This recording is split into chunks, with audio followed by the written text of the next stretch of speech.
बंद करो बंद करो बंद करो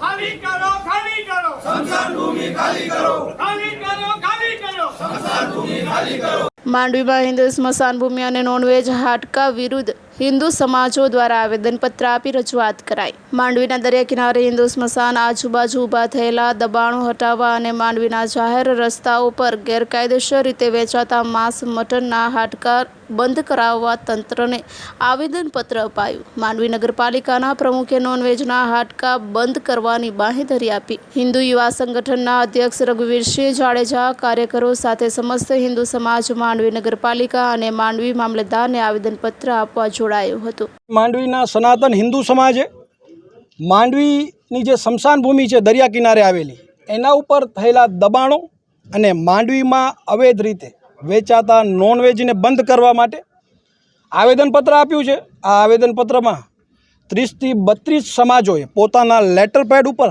લખીને એવી માંગ કરી છે કે માંડવીની જે દરિયા કિનારે આવેલી હિન્દુ સ્મશાનની ભૂમિને મુક્ત કરવામાં આવે। માંડવી એ મંદિરોનું નગર છે, અહીંયા સાત્વિક જનતા વસે છે, ત્યારે માંડવીની સડકો ઉપર બોમ્બે બિરયાની, દિલ્હી બિરયાની અને ઈરાની હોટલ જેવા જે બોર્ડ મસ્કા ઓક્ટ્રોયથી કરી અને સોનાવાળા નાકા સુધી તમને જોવા મળશે। માંડવીમાં આપણે પ્રવેશીએ એટલે આવા બોર્ડ જ્યારે પર્યટકો જોવે છે ત્યારે એમ લાગે છે કે આ માંડવી નહીં પણ હૈદરાબાદ કે પાકિસ્તાન જેવું સીન જ્યારે દેખાય છે। ત્યારે હિન્દુ સમાજનો અનેક સમયથી આ માંગ છે। આ માંગ ઉપર માંડવી મામલતદારશ્રીએ પણ ચીફ ઓફિસર નગરપાલિકાને નોટિસ કરેલી કે ભાઈ તમે બંધ કરો, અને જો તમે બંધ નથી કરતા તો શાના માટે તમે બંધ નથી કરતા એના માટે આ નોટિસ પણ કરેલી। પણ છતાંય ક્યાંક જાડી ચામડીના અધિકારીઓ એને જે નડતું હોય હિન્દુ સમાજની કાં તો અવાજ એના સુધી પહોંચતી નથી, અથવા અવાજ પહોંચ્યા પછી એ અવાજને અનસુની કરે છે। એના માટે આજે અમે નગરપાલિકા એકત્રિત થયા અને આવેદનપત્ર આપ્યું અને એમાં અમે ચોખ્ખું કીધેલું છે કે જો 10 દિવસમાં માંડવીમાંથી નોનવેજ નહીં હટે તો આ વિષયના સંદર્ભે માંડવીનો હિન્દુ સમાજ સદંતર પોતાના ધંધા રોજગારો બંધ રાખશે। કારણ કે જો રાષ્ટ્રવાદી સરકાર હોય કેન્દ્રમાં, સ્ટેટમાં અને નગરપાલિકા પણ રાષ્ટ્રવાદી લોકો દ્વારા ચાલતી હોય ત્યારે હિન્દુઓનો આ પ્રશ્ન જો એમની પાસેથી ન ઉકેલાતો હોય તો એ ખરેખર શરમજનક છે।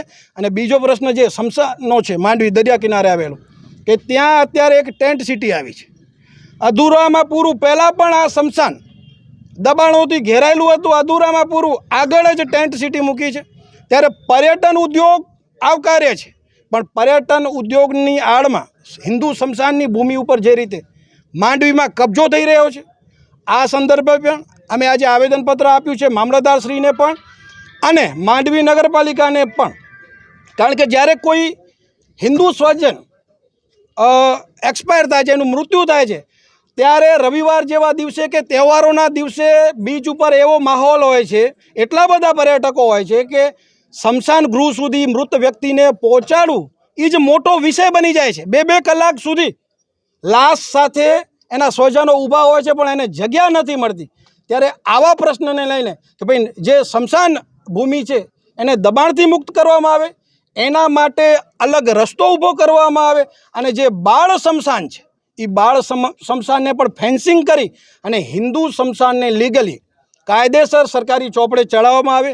આવી માંગો સાથે આજનું આવેદનપત્ર હતું। એમાં નગરપાલિકાએ સ્મશાન ભૂમિને 1 મહિનામાં મુક્ત કરવાની મોહલત આપી છે, અને જે નોનવેજનો પ્રશ્ન છે એને 10 દિવસમાં એ લોકો એ પ્રશ્નને પૂરો કરી નાખશે એવો અમને એમણે જાહેર સમાજ સમક્ષ બાંહેધરી આપી છે। તો અમે પણ જોશું કે કઈ રીતે આ કાર્ય નગરપાલિકા કરે છે અને હિન્દુ સમાજને કઈ રીતે જે એની માંગ છે એને પૂરી કરે છે। આ જ વિષય સાથે આજના બંને આવેદનપત્ર માંડવી મામલતદારશ્રીને અને માંડવી નગરપાલિકાને હતા।